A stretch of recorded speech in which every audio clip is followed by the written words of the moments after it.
Jimmy O'Brien's mop slid across the holographic lecture hall floor with practiced efficiency. 3 years at Kepler Station Academy had made him invisible. Just another human janitor in the vast interspecies educational complex floating in the darkness of space. Students from 17 planetary systems passed him daily, without a second glance. Faculty members nodded absently, if at all.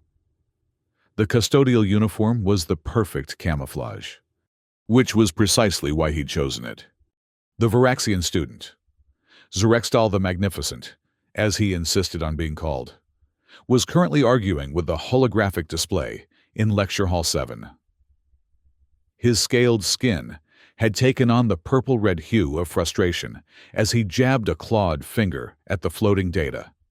"Worthless Earth technology," he muttered in his native tongue, unaware that Jimmy understood every click and hiss. "Cannot even maintain basic encryption protocols." Jimmy continued mopping, ears perked but eyes down. 3 years of listening and watching had taught him more about the Academy's various species than any xenobiology textbook. Varaxians, for instance, literally wore their emotions on their skin, and this one was practically radiating indignation. The security flaw on Zerextal's screen was minor but telling. Jimmy had noticed it weeks ago, a tiny back door in the Academy's communication system that someone had intentionally left open. The kind of thing only a trained eye would catch. The kind of thing Jimmy had once been paid very well to find. "Excuse me," Jimmy said, maneuvering his mop closer to the frustrated alien. "Need to get this spot." Zerextal's head snapped up, golden eyes narrowing to slits. "Maintenance drone. Your intrusion is unwelcome. I am attempting to complete vital research." Jimmy nodded apologetically. "Sorry about that, just..." He gestured vaguely toward the holographic display. "You might want to check that security tag there. Someone's been skimming student data through that portal for weeks." The Varaxian's scales shifted to a shocked white. "What did you say?" "Nothing important," Jimmy returned to his mopping. "Just thinking out loud." Zerextal's tail lashed against the floor. "How would you, a primitive Earth janitor, recognize an advanced security vulnerability?" Jimmy shrugged. "Must have heard some students talking about it. I've got big ears." He tapped one for emphasis. "You will remain here," Zerextal commanded, pulling out his personal communication device. "I am contacting administration immediately." Jimmy sighed. 3 years of perfect anonymity potentially compromised because he couldn't keep his mouth shut. Old habits died hard. He'd never been able to see a problem without wanting to fix it. It was what had made him exceptional at his former job, and what had eventually forced him into this one. 20 minutes later, Jimmy found himself sitting uncomfortably in the office of Dr. Lyra Blackwood, Deputy Headmistress of Kepler Station Academy. Her office was immaculate, with views of the swirling gas giant Kepler 22b that the station orbited. Awards and certificates from multiple planetary systems adorned the walls, and her desk was a marvel of efficiency, not a data pad out of place. "Mr. O'Brien," she said, her voice precisely modulated with the practiced neutrality of someone who regularly dealt with 17 different species and their varied social customs. "It seems you've attracted some attention." Jimmy sat straighter. "Just doing my job, ma'am." "Are you?" Dr. Blackwood raised a perfectly arched eyebrow. "Because, according to your job description, you're responsible for maintaining cleanliness in the public areas of Sectors 4 through 7. Nowhere does it mention identifying complex security vulnerabilities in our quantum-encrypted systems." Jimmy remained silent, a tactic that had served him well in numerous interrogations across the galaxy. Dr. Blackwood continued. "Student Zerextal claims you identified a backdoor in our communication systems that our own security team has been unable to locate. A backdoor that has apparently been leaking sensitive student information." "I might have noticed something," Jimmy admitted. "I've picked up a few things in my time here." I took the liberty of running a deeper background check on you. Mr. O'Brien. She swiped her hand through the air, bringing up a holographic personnel file. Your initial application was surprisingly sparse, but adequate for janitorial work. However, she frowned. When I attempted to dig deeper, I hit several interesting walls. Walls that typically only surround one type of individual. Jimmy's face remained impassive, but his mind raced through contingency plans. The emergency exit was 4.7 seconds away.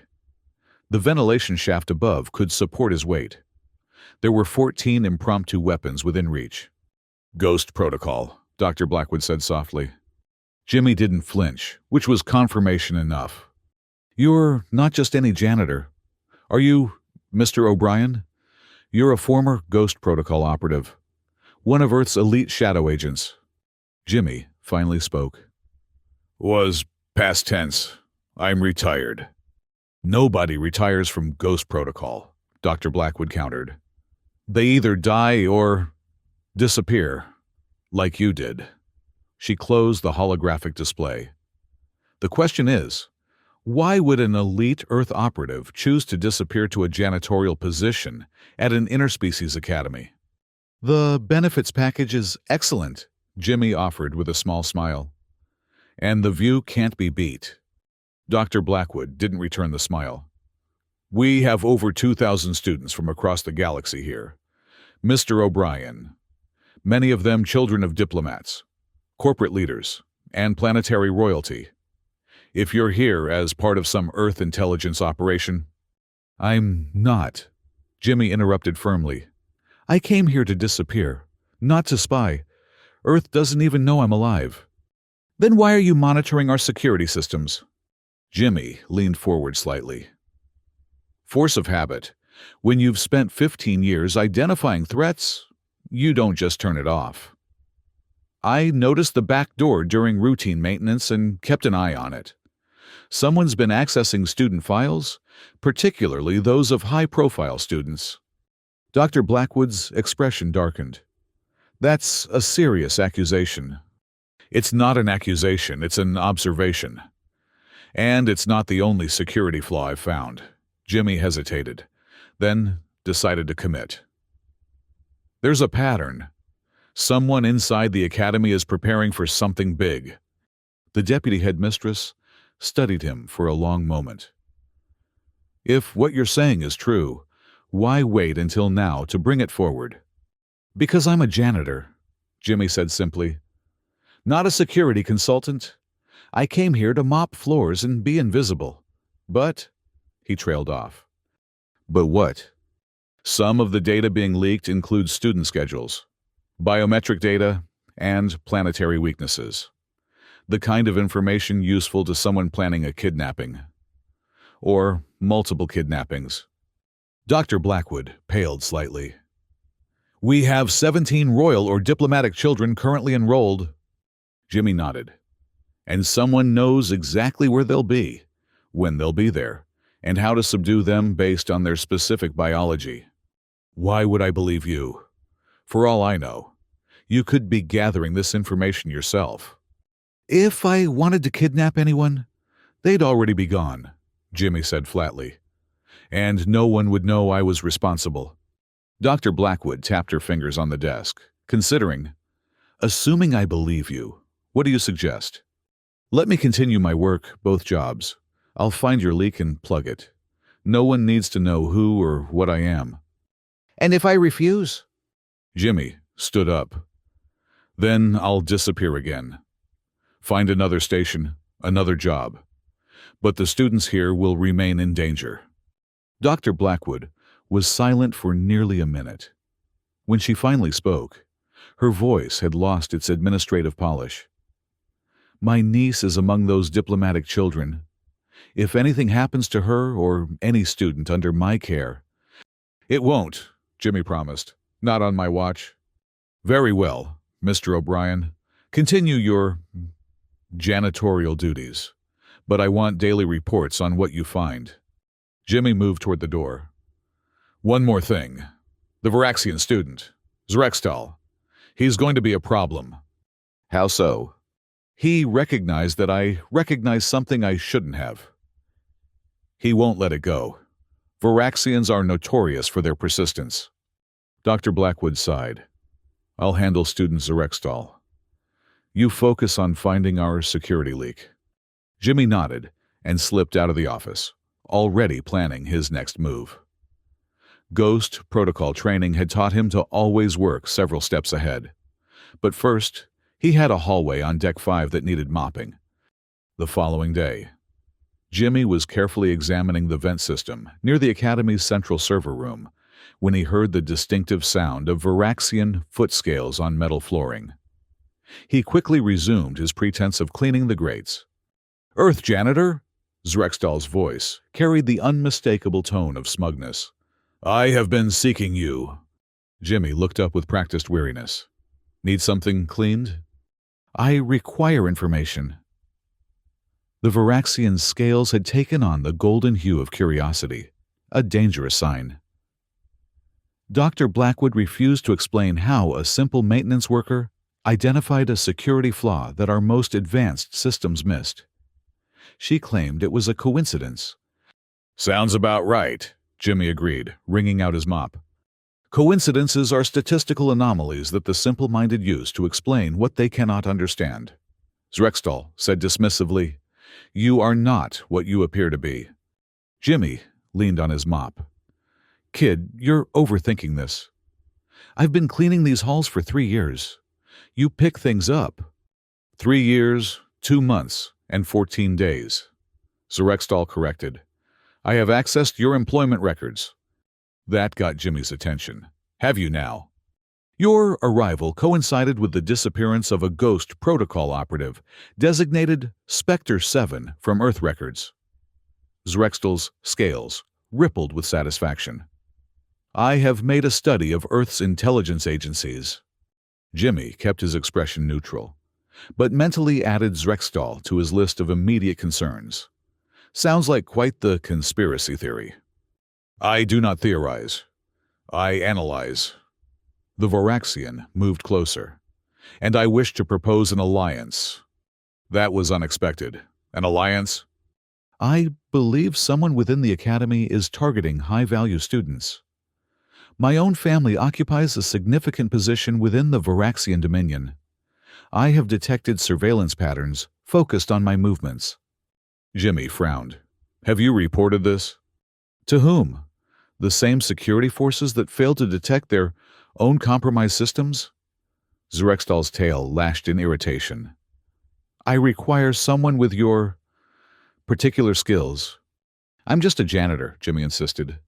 "Then I shall take my observations to Academy officials and include my suspicions about your true identity." A classic blackmail play. The kid was good. "What exactly do you want from me?" "Training," Zrexdal said immediately. "Knowledge of how to detect and counter surveillance, protection, if necessary." Jimmy studied the young Varaxian. Beneath the arrogance and entitlement, he detected genuine fear. "You think you're in danger?" "I know I am. As are others." Zrexdal's scales shifted to a muted gray, the color of dread. 3 nights ago, my roommate Kestre detected an unauthorized scan of our quarters. The system registered nothing, but Andromedans can sense energy fluctuations. Someone is mapping our living spaces. Jimmy felt a chill. That aligned with the pattern he'd been tracking. "All right. Meet me in Maintenance Storage B, Deck 6, after final lectures tomorrow. Bring Kestre if you trust them completely. Tell no one else." Zrexdal's scales brightened. "Then you admit—" "I admit nothing." Jimmy cut him off. "I'm just a concerned janitor with good observation skills. Take it or leave it." The Varaxian inclined his head, a gesture of rare respect from his species. "Tomorrow, then." After Zrexdal departed, Jimmy quickly finished his pretend cleaning and made his way to a seldom-used maintenance shaft. Once certain he was alone, he pried open a hidden panel and extracted a small case containing a secure communication device. one of several emergency supplies he'd hidden throughout the station. Verification, Spectre 7. Authentication code Echo, Whiskey 984 Tango, he murmured into the device. After a brief pause, a female voice responded. Authentication accepted. This channel is secure. Spectre 7. You were designated inactive. Status report required. Major Martinez. I need information only. My cover remains intact. Acknowledged. What do you need? Any reports of high-profile kidnappings from educational institutions in the past 6 months, particularly involving diplomatic or royal offspring? The line went silent for a moment. 3 confirmed cases: Centauri Prime Preparatory, Martian Diplomatic Academy, and most recently, new Singapore Interspecies University. All victims were children of influential figures, all taken with surgical precision indicating inside knowledge. Jimmy's suspicions solidified. Any demands or claims of responsibility? Negative. The victims disappeared completely. Intelligence suggests they were sold to the highest bidders through the Orion slave markets. Jimmy swore quietly. I believe Kepler Station Academy is the next target. I've detected pre-operation surveillance and data gathering consistent with the previous pattern. Your mission parameters do not include... I know what my parameters are, Jimmy interrupted. I'm not asking for extraction or assistance. Just keep a Ghost Protocol response team on standby alert. I'll handle the preliminary work.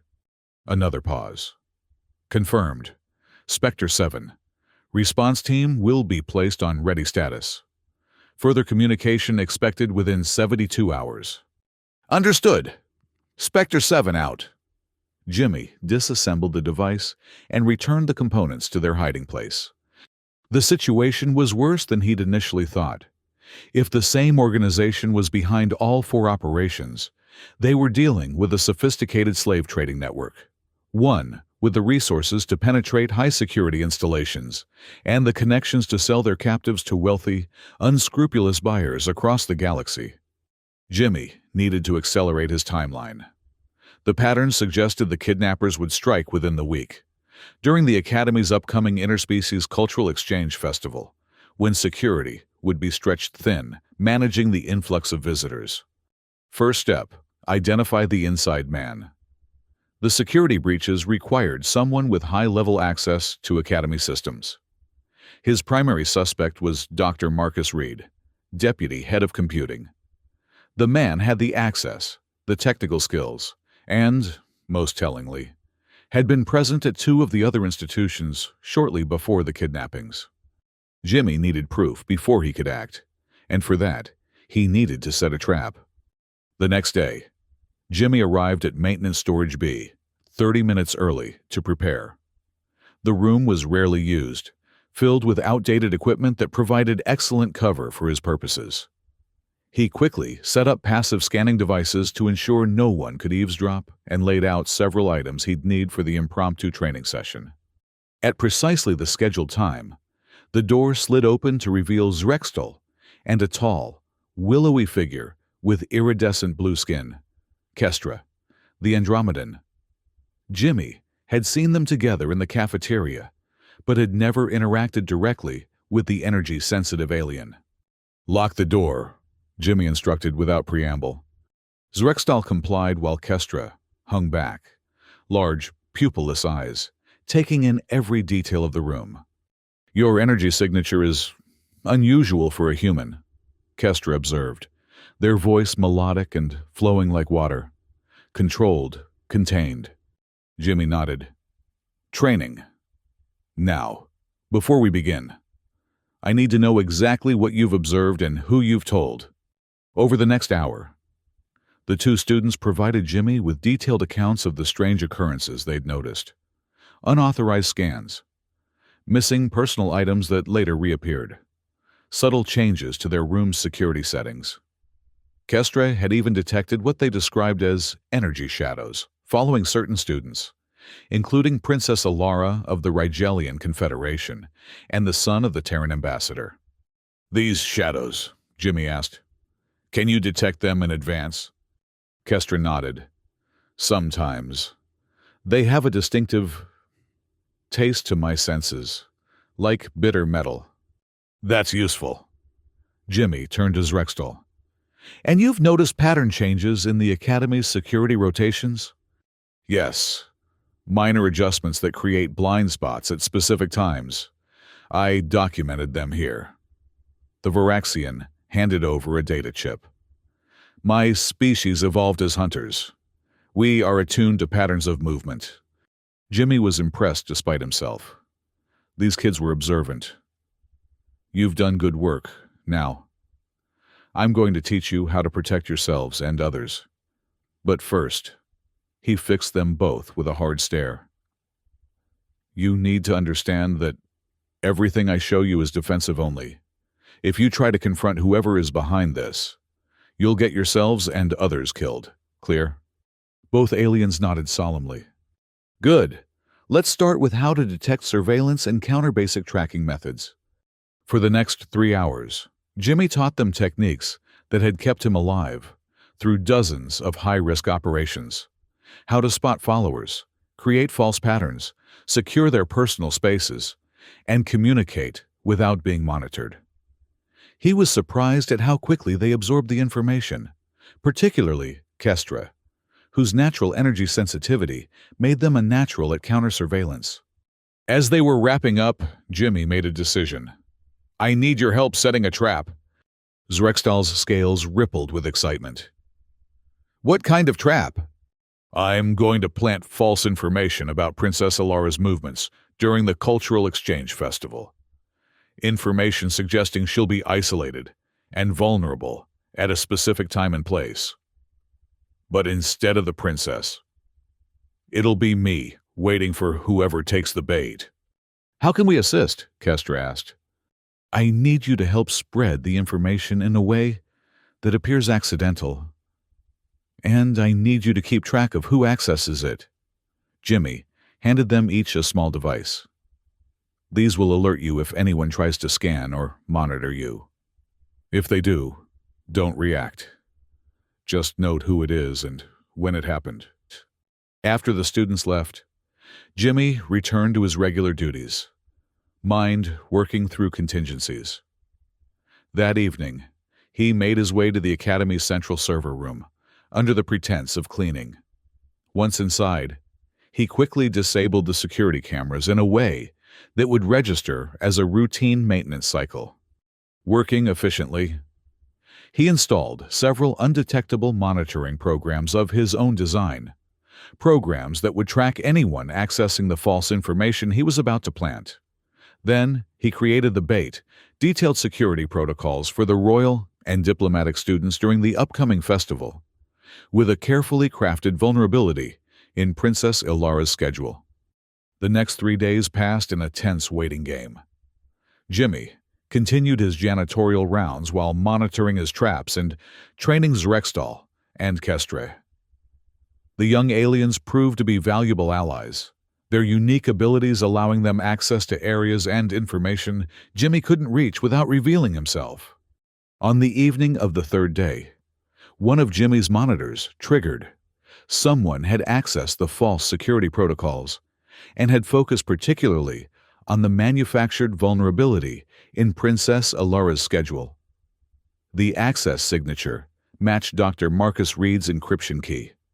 Jimmy wasn't surprised, but he needed more evidence before acting. He adjusted his schedule to clean near Dr. Reed's office, carefully observing the man's movements. The professor worked late into the night, his communication patterns showing regular bursts of encrypted data sent to an off-station address.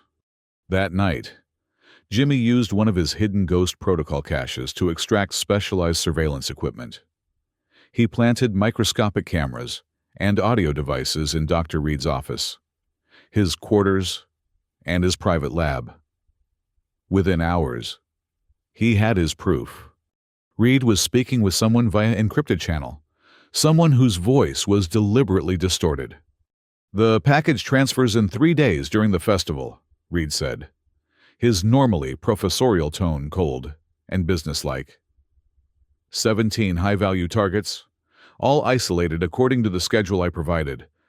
The buyers are prepared, the distorted voice replied. The merchandise must be undamaged, particularly the Rigelian princess. Her genetic markers command triple premium. My security overrides will trigger a station-wide power fluctuation at precisely 21 hours. Extraction teams will have exactly 60 seconds of darkness before auxiliary systems engage. Satisfactory. Your payment will be transferred to the usual accounts upon successful delivery. Jimmy had heard enough. The attack would come during the Cultural Exchange Festival. Just as he'd suspected, Reed would trigger a blackout, and extraction teams, already smuggled aboard or disguised as visitors, would abduct the targeted students in the confusion. He needed to act quickly. First, he sent an encrypted update to Major Martinez, requesting immediate Ghost Protocol response. Then, he made his way to Dr. Blackwood's quarters. The deputy headmistress answered her door in a silk robe, clearly prepared for sleep. Her expression hardened when she saw Jimmy. Mr. O'Brien, this is highly inappropriate. We have a situation, Jimmy cut her off, stepping inside without invitation. Dr. Reed is working with slave traders. They're planning to abduct 17 students during the festival, including your niece. Dr. Blackwood's face paled. Come inside. She secured the door behind them. Explain everything. Now. Jimmy laid out the evidence, the security breaches, the surveillance patterns, and finally, the damning conversation he'd recorded. Dr. Blackwood listened in growing horror. We need to cancel the festival, she said immediately. Alert station security. No, Jimmy interrupted. If we tip our hand, the kidnappers will either accelerate their timeline or disappear and try again elsewhere. We need to catch them in the act. You're suggesting we use our students as bait? Dr. Blackwood's voice rose in indignation. I'm suggesting we make them think the plan is proceeding, while actually moving the targets to safety. Meanwhile, I'll be waiting for them. You, one man against an extraction team? Jimmy's expression turned hard. I wasn't just any Ghost Protocol operative. I was Spectre 7. There's a reason Earth thinks I'm dead. Because the people who tried to kill me didn't live to report that they failed. Dr. Blackwood studied him for a long moment. What do you need from me? Access to the station's security systems and your authority to move students without raising suspicion. And if I refuse, if I alert security, then I disappear. And you deal with the fallout when children start vanishing during your festival. It was a harsh truth, but one that had the desired effect. Dr. Blackwood's shoulders straightened with resolve. Tell me your plan. The night of the Cultural Exchange Festival arrived with the station transformed. Holographic displays showcased the art and culture of 17 different species. The main promenade had been converted into a massive exhibition hall, with food stalls, performance areas, and interactive displays. Students proudly guided visitors through exhibits representing their homeworlds. Beneath the festive atmosphere, an invisible operation was underway. Throughout the day, Dr. Blackwood had discreetly relocated the targeted students to a secure area under the guise of a special diplomatic reception. In their places, security personnel with similar biometric signatures maintained the appearance of normal activities. Jimmy had spent the day making final preparations. His janitorial uniform was now lined with lightweight combat armor. Beneath his cart of cleaning supplies lay an arsenal of non-lethal weapons and specialized equipment. And in a secure locker near the central power core, he'd placed his greatest asset, a full Ghost Protocol tactical suit that he'd smuggled aboard piece by piece over 3 years. At 20-30 hours, Jimmy made his final round, confirming that all the decoys were in position. Zrextal and Keistra had performed admirably, helping to coordinate the secret evacuations while maintaining normal routines. Now, they were safely hidden with the other targeted students. At 20:45, Jimmy slipped away to the locker containing his tactical suit. The familiar feel of the advanced material brought back a flood of memories. Some good, many not. The Ghost Protocol suit was a marvel of engineering, bulletproof, temperature-regulating, strength-enhancing, and equipped with active camouflage technology. It had been his second skin for 15 years.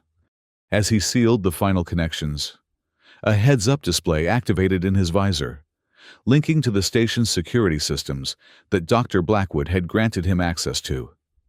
Everything was in place. Now they waited. At precisely 21 hours, the station plunged into darkness. Emergency alarms began to wail as the power failure registered. Jimmy activated his suit's enhanced vision and moved swiftly toward the dormitory section. The extraction teams were already in motion, figures in black moving with practiced efficiency through the darkened corridors. Jimmy counted 12 operators, all heading for the rooms of the targeted students. They were professionals, moving in synchronized patterns that spoke of military training. Jimmy activated his tactical comm. "Blackwood, status." "All targets secure," came the deputy headmistress's tense reply. "Security personnel in position. Maintain lockdown on your location. I'm engaging the extraction teams now." The first team breached what they believed was Princess Alara's quarters, only to find a security officer waiting. The ensuing struggle was brief but violent. Jimmy watched through security feeds as the officer was quickly subdued with some kind of gas. "Time to move." Jimmy activated his suit's camouflage and positioned himself at a junction where 3 extraction teams would converge. As they appeared, moving swiftly with unconscious decoys in tow, Jimmy struck. His first attack was completely silent, a neural disruptor that dropped 2 operators instantly. Before the others could react, he was among them, moving with the enhanced speed and strength of his suit. Years of inactivity hadn't dulled his combat instincts. If anything, they'd sharpened his focus. Within seconds, 5 kidnappers lay unconscious. The others, now aware of his presence, began firing energy weapons that scorched the corridor walls. Jimmy ducked and rolled, returning fire with precision. 2 more down. "We have resistance," one operator barked into a comm. "Repeat, unexpected resistance." Jimmy's HUD indicated that auxiliary power would engage in 15 seconds. He needed to move faster, launching himself down the corridor. He engaged the remaining operators in close combat. Their weapons were designed for ranged combat and subduing unresisting targets, not for fighting a Ghost Protocol operative at close quarters. The last kidnapper fell just as the lights flickered back on. Jimmy immediately accessed the security feeds, tracking the rest of the extraction teams. Most were still converging on their targets, unaware that their operation was compromised. "Blackwood, auxiliary power is back. I've neutralized Team Alpha, moving to intercept the others." For the next 10 minutes, Jimmy hunted through the station, taking down extraction teams one by one. His Ghost Protocol training made him practically invisible, even with the lights on, a shadow that appeared and disappeared, leaving unconscious bodies in his wake. The final team had barricaded themselves in the communication center with Dr. Reed. Jimmy could hear them frantically trying to contact their ship. "Extraction failed," a panicked voice reported. "Some kind of security response we weren't briefed on." "Impossible," came the reply. The same distorted voice from the earlier communication with Reed. "The Academy has no such capability." "Well, something just took down 3 teams. We need immediate extraction." Jimmy smiled grimly behind his visor. Time to end this. He accessed the station's ventilation system, introducing a fast-acting sedative gas into the communication center. Within 30 seconds, the life signs on his HUD indicated that everyone inside was unconscious. "All extraction teams neutralized," Jimmy reported. "Dr. Reed is secured. Recommend lockdown of all docking bays. Their transport will attempt to flee. Already done, Dr. Blackwood replied, a note of triumph in her voice. Station security is moving to secure the prisoners. The Ghost Protocol response team has just docked at Bay 12. Jimmy felt a weight lift from his shoulders. It was over. He'd prevented the kidnappings without revealing his identity to anyone but Blackwood and the two students. Once the Ghost Protocol team took custody of the prisoners, he could return to his janitorial duties and his comfortable anonymity. Or could he? Something felt unfinished. 30 minutes later, cleaned of any evidence of combat, and back in his custodial uniform, Jimmy stood in a service corridor watching as Major Patricia Martinez directed her team in securing the prisoners. She hadn't changed much in 3 years, still the same fierce efficiency and razor-sharp focus that had made her one of Ghost Protocol's finest field commanders. She spotted him immediately. Of course, you didn't rise to her position without exceptional situational awareness. With a few quick instructions to her team, she approached him. "Spectre 7, she said quietly. "Or do you prefer Jimmy now?" "Jimmy's fine." Martinez studied him. "You look good for a dead man. Janitorial work must agree with you." "It has its moments." "The operation was clean. 17 high-value targets secured, extraction teams captured, and we've identified the slave trading network's leadership. The Ghost Protocol director sends his compliments." Jimmy raised an eyebrow. "The director knows I'm alive?" "He suspected. Now he knows." Martinez's expression softened slightly. "He also said to tell you that your retirement package remains available should you wish to return to the land of the living." Jimmy considered this. For 3 years, he'd been content with his simple existence, finding satisfaction in keeping the academy clean and its occupants safe from the shadows. But tonight had awakened something in him, the thrill of action, the satisfaction of direct intervention. "I'll think about it," he finally said. Martinez nodded, understanding the complexity behind those simple words. "We'll be extracting the prisoners within the hour. Dr. Reed is singing like a Venusian opera star, giving us everything on the network. The station should be secure by morning." "Good. You did well tonight, Jimmy. Saved a lot of lives." She handed him a small device. "Secure channel. If you ever need anything or change your mind about that retirement package."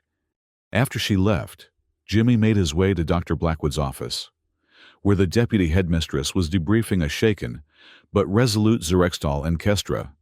"Ah, Mr. O'Brien." She greeted him formally, though her eyes conveyed deeper appreciation. "Please join us. We were just discussing tonight's security incident." Jimmy entered, noting how the two students watched him with new respect. "The danger has passed," he informed them. "The perpetrators are in custody, and Dr. Reed has confessed to his role in the operation." "Thanks to you," Dr. Blackwood acknowledged. "Though officially, the incident will be attributed to prompt action by Academy security and timely intervention by a Ghost Protocol response team." "As it should be," Jimmy agreed. "However," she continued, "this incident has highlighted significant security vulnerabilities within our systems. I've been authorized to create a new position, Facilities Security Coordinator, someone who understands both the physical infrastructure of the station and the unique security needs of our diverse student body." Jimmy saw where this was heading. "Sounds important." "It is, and I'm offering you the position." Dr. Blackwood smiled slightly. "Unless you'd prefer to continue your janitorial duties." "Can I do both?" Jimmy asked, surprising himself with the question. Dr. Blackwood looked puzzled. "Both. The mop provides excellent cover," Jimmy explained, "and I've grown attached to it." A brief laugh escaped her, quickly suppressed. "If that's what you prefer, I believe we can accommodate such an arrangement." Zrextal, who had been uncharacteristically quiet, finally spoke. "I wish to learn more about security." protection, vigilance. His scales had taken on a rich blue of determination. My family's position has always been one of privilege without purpose. I see now there is more I could be doing. Kestre nodded in agreement. The energy patterns of danger are all around us.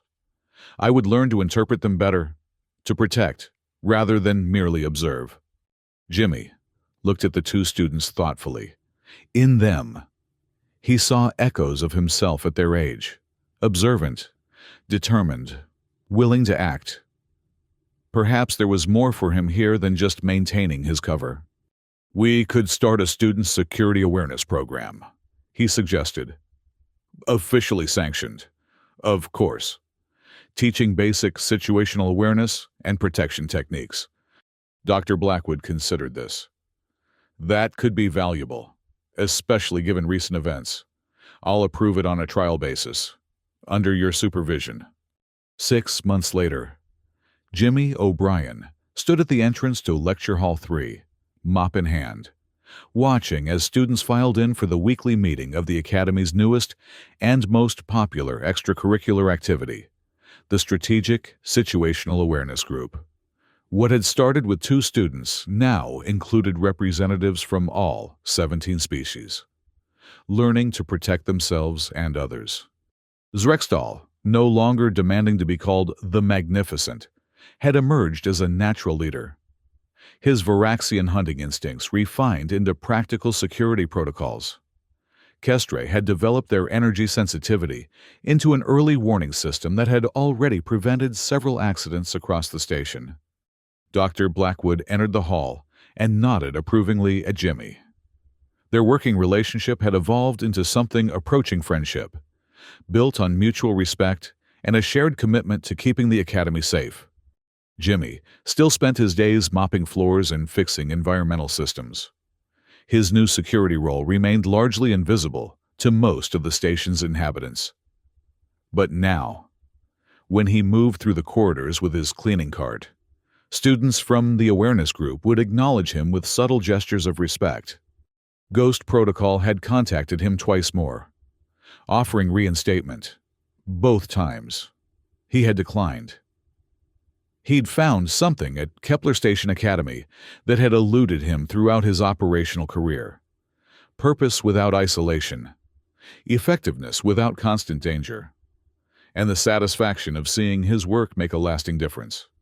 As he watched Zrextal begin the day's lesson on identifying behavioral anomalies, Jimmy reflected that his greatest achievement wasn't the dramatic rescue during the Cultural Exchange Festival.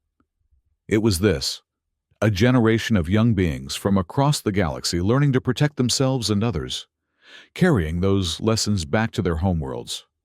He'd gone from erasing threats to preventing them from forming in the first place, from a ghost to a teacher. Jimmy smiled to himself and returned to his mopping.